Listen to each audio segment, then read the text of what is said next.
Swear.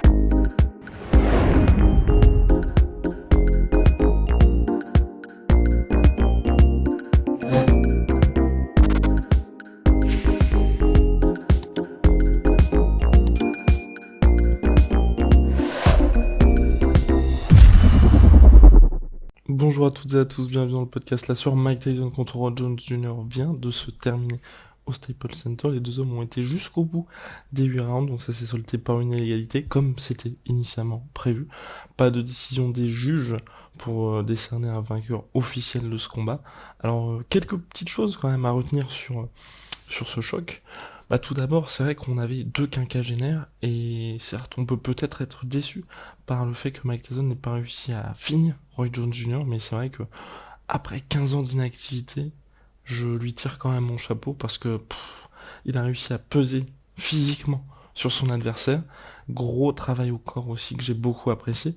Et de son côté, Roy Jones Jr., déplacement toujours assez affûté.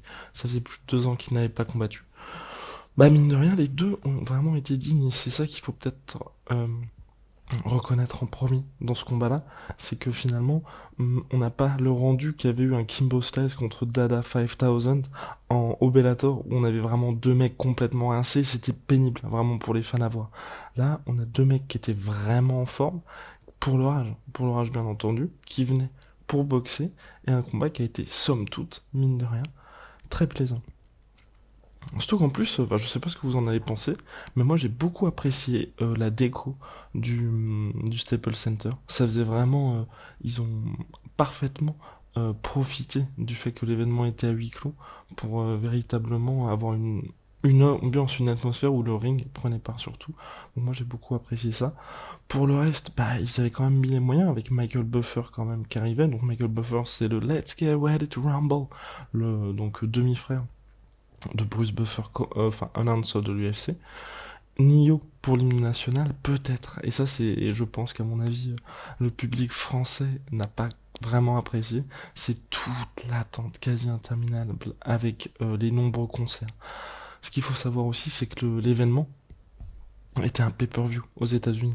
Donc bien évidemment, vous devez étaler le plus possible pour que les gens en entendent parler sur les réseaux sociaux, sur internet, pour ensuite ils se disent allez, on va acheter. Donc tout l'intérêt pour eux, parce qu'il y avait que 5 combats finalement, c'était de faire en sorte que ça s'étale le plus possible. Donc on a eu beaucoup de concerts. Bien.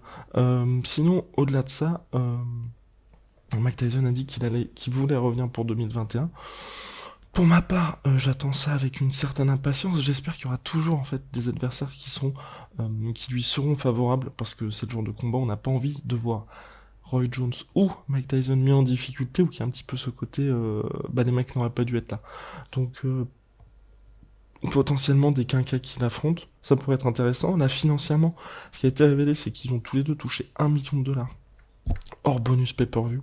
Bien évidemment, avec les chiffres qui ont été annoncés, selon Thriller, on a eu la plus grosse précommande sur internet pour un pay-per-view dans toute l'histoire pour cet événement-là. Donc c'est vrai qu'avec les pay-per-view, ça devrait chiffrer énormément pour les deux hommes. On note aussi, mine de rien, la belle victoire de Jake Paul contre Nate Robinson. Donc Nate Robinson, ancien joueur NBA, qui faisait ses débuts en boxe face à Jake Paul, petit frère de Logan Paul.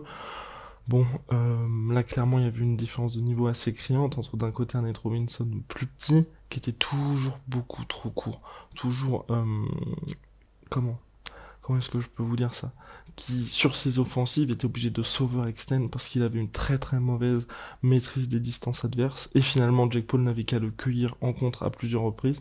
Donc il s'est pris 3 knockdowns, le dernier terrible, où tout simplement il n'a pas pu se relever, il était vraiment KO complètement, Nate Robinson. Et là c'est vrai que Jake Paul lui aussi, je vais pas dire que ça commence à devenir sérieux, mais ses ambitions en boxe anglaise, ça commence à devenir intéressant. Bon, après le combat, il a parlé d'un potentiel duel face à Conor McGregor, d'un potentiel duel face à Dylan Dennis, et d'un potentiel duel face à son frère Logan Paul.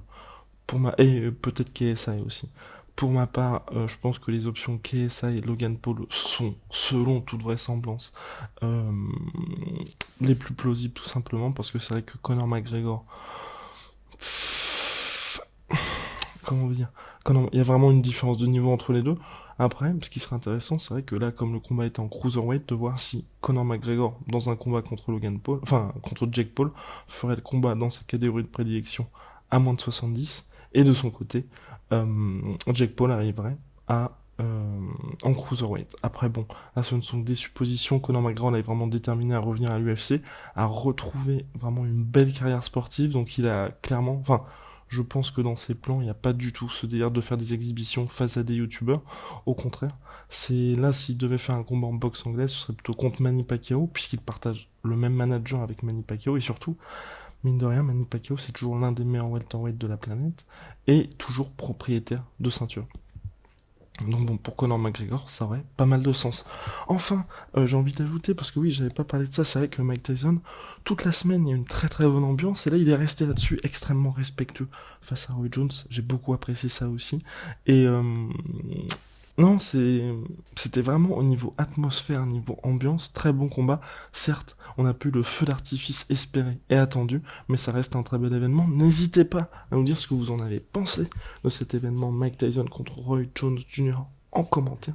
En tout cas, pour ma part, moi, c'était vraiment une réussite pour un tout premier événement, parce que c'est vrai qu'on a tendance à... Enfin, faut pas oublier que là, il se lançait vraiment dans une nouvelle aventure, en période en plus de coronavirus, donc moi je trouve que c'est assez encourageant. Et puis pour Mike Tyson, vivement la suite, en tout cas il a montré qu'il n'était pas fini, bien évidemment. Je parle pas du haut niveau, mais pas fini pour ce genre d'exhibition face à d'autres quinquas.